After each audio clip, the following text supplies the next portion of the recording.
सातारा जिल्ह्यातील आजच्या top 10 news दिनांक 22 August 2026. Powered by be vocal for local. आपली खरेदी आपल्या शहरात, आपल्या साताऱ्यात. कोरेगाव सायबर गुन्हेगारीच्या रडावर. बनावट कॉल सेंटर नंतर म्यूल अकाउंट रॅकेटचा पर्दाफाश.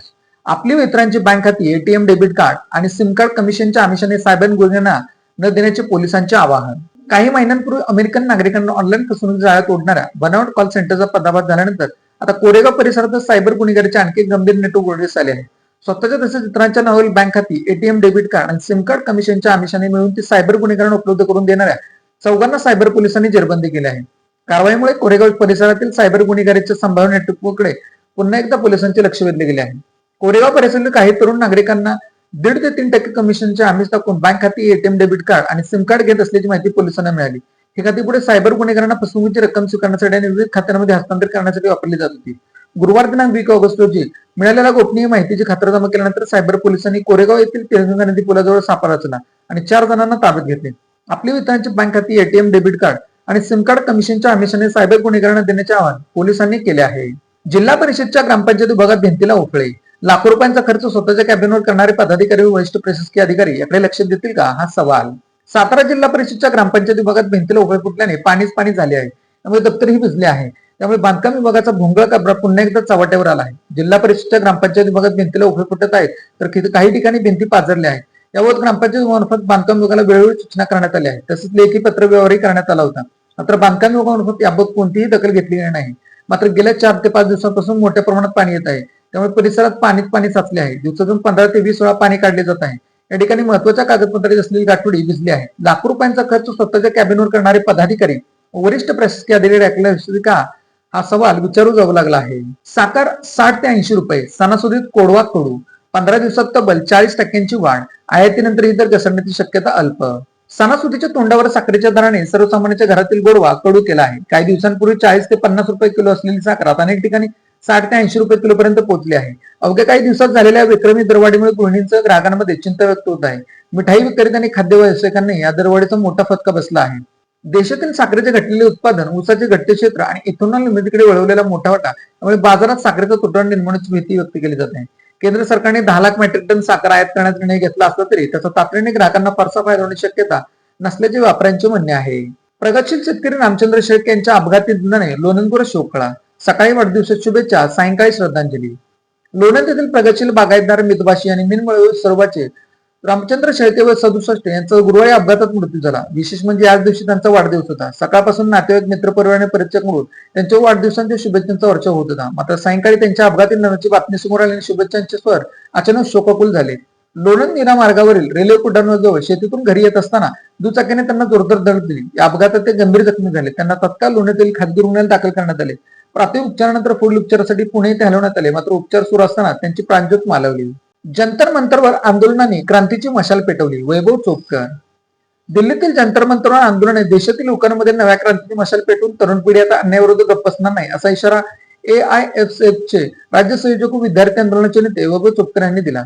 कॉम्रेड शेख बंडू इनामदार आणि शेख काका व शहीद डॉक्टर नरेंद्र दाभोलकर यांच्या स्मृतिदिनानिमित्त साताऱ्यातील डॉक्टर बाबासाहेब आंबेडकर सांस्कृतिक सभागृहात जेनझी आंदोलनाची नवीन राजकीय भाषा आणि पुढील दिशा या विषयावर कार्यक्रम झाला. चोपकर व विद्यार्थी नेते श्रावणी बाळ यांनी मनोगत व्यक्त केले. चोपकर यांनी NTA बरखास्त करण्याची मागणी करत केंद्र सरकारच्या शिक्षण व रोजगार धोरणावर टीका केली. श्रावणी बाळ यांनी जंतर मंतर आंदोलनाची परिस्थिती व पोलीस कारवाईची माहिती दिली. अध्यक्षीय भाषणात प्राचार्य डॉक्टर RK चव्हाण यांनी युवकांना शासनाची भीती दूर करून शैक्षणिकांची जाणीव करून निर्माण केल्याचे सांगितले. विजय मांडकेंनी प्रास्ताविक केले. मिनात सय्यद यांनी परिचय, प्रणव पोर यांनी सूत्रसंचालन तर उदय चव्हाण यांनी आभार मानले. कलाकार किरण माने यांची कार्यक्रमाला उपस्थिती होती. गैरवर्तनाला घाबरू नका, त्वरित विरोध करा. सोशल मीडियाचा वापर करताना सावधगिरी बाळगण्याचे कराडातील निर्भया पथकाचे आवाहन. गैरवर्तन सहन करणे हे सुरक्षितचे नव्हे तर धोक्याला आमंत्रण देण्याची बाब ठरू शकते. त्यामुळे मुलींनी कोणत्याही प्रकारच्या गैरवर्तनाला घाबरू न जाता त्याचा तत्काळ विरोध करावा आणि संबंधित यंत्रणेने तक्रार करावी, असे आवाहन कराड निर्भया पथकाच्या पोलीस नाईक दीपक पाटील यांनी केले. श्री संत गुरुवा शिक्षण संस्थेच्या कॉलेज ऑफ फार्मसी घोगाव येथे लैंगिक छळ त्यावरील प्रतिबंध या विषयावर आयोजित मार्गदर्शन कार्यक्रमात त्या बोलत होत्या. यावेळी दीपक पाटील यांनी लैंगिक छळाचे विविध प्रकार, त्यापासून सावध घ्यायची काळजी तसेच प्रसंगी उपलब्ध असलेली कायदेशीर मदत याबाबत विद्यार्थिनींना मार्गदर्शन केले. वाकळवाडी तालुका खटाव येथील महिलेचा सर्पदंशाने मृत्यू. वाकळवाडी तालुका खटाव येथील रुक्मिणी दिलीप पवार वय 54 यांचा सर्पदंशाने मृत्यू झाला. गुरुवारी सायंकाळी 4:30च्या सुमारास त्या शेतात काम करत असताना त्यांना सर्पदंश झाला. सर्पदंश झाल्यानंतर नागरिकांनी त्यांना उपचारासाठी तातडीने वडूज येथे नेले. मात्र गोपूज येथे पोहोचत असताना त्यांची प्राणज्योत मालवली. त्यांच्या पश्चात पती, मुलगा, 2 मुली, नातवंडे असा परिवार आहे. अवैध डीजेंना देवडी पोलिसांचा दणका, 2 वाहने ताब्यात, आरटीओने ठोठावला 36,000चा दंड. आगामी गणेशोत्सव, दुर्गादेवी उत्सव तसेच विविध धार्मिक व सांस्कृतिक कार्यक्रमांच्या पार्श्वभूमीवर अवैध डीजेचा वापर करण्याविरोधात देवडी पोलिसांनी कारवाईचा बडगा उघडला आहे. पिंगळी बुद्रुक व राणंद येथे कारवाई करत पोलिसांनी अनधिकृत मॉडिफिकेशन करून डीजे साऊंड सिस्टीम बसवलेले 2 वाहने ताब्यात घेतली. दोन्ही वाहनांवर उपप्रादेशिक परिवहन विभागाने एकूण 36 रुपयाचा दंड ठोठावला आहे. जायचंय जोशीवीरला, तिकीट काढावं लागतंय खंडाळ्याचं, प्रवाशांना भुर्दंड, महामंडळाच्या अधिकाऱ्यांचे दुर्लक्ष. साताऱ्याच्या दिशेने जोशीवीर ते जाणाऱ्या प्रवाशांना जोशीवीरचे तिकीट न देता खंडाळ्याचे तिकीट काढावे लागत आहे. जोशीवीर पासून खंडाळा सुमारे 10 ते 12 किलोमीटर अंतरावर आहे. त्यामुळे प्रत्यक्ष जोशीवीर येथे उतरायचे असताना प्रवाशांना खंडाळ्याचे तिकीट काढावे लागत असल्याने त्यांच्यावर अनावश्यक आर्थिक भार पडत आहे. सातारा पुणे महामार्गावरील वाई तालुक्यातील जोशीवीर हे प्रवाशांच्या दृष्टीने महत्वाचे ठिकाण आहे.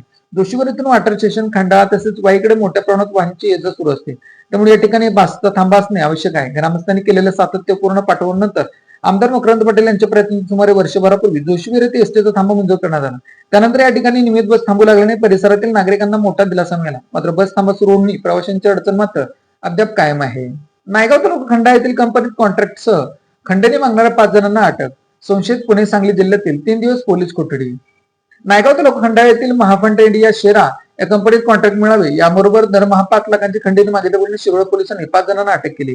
या संशयितांनी कंपनीच्या चालकाला दमदाटी करत जीव मारण्याची धमकी दिल्याचाही आरोप करण्यात आला आहे. या प्रकरणी विशाल नंदकुमार पवार राहणार कानरवाडी तालुका कडेगाव जिल्हा सांगली, अभिजित गणपत साठे राहणार मोकरवाडी ननेगाव तालुका हवेली जिल्हा पुणे, अक्षय रवींद्र डबाणे राहणार तडसर तालुका कडेगाव जिल्हा सांगली, विजय बंडू गलांडे राहणार पेठ तालुका दसगाव जिल्हा सांगली, संकेत ज्ञानेश्वर येवले राहणार पसरणी तालुका वाई जिल्हा 17 अशी अटक केलेल्या संशयितांची नावे आहेत. सातारा जिल्ह्यातील अशाच विश्लेषणात्मक बातम्यांसाठी जिल्हा सातारा या न्यूज चॅनलच्या सर्व सोशल मीडिया प्लॅटफॉर्मला फॉलो करा. व्हिडिओ लाईक करा, व्हिडिओ हाईप करा, व्हिडिओवर कमेंट करा आणि व्हिडिओ जास्तीत जास्त लोकांपर्यंत शेअर करा.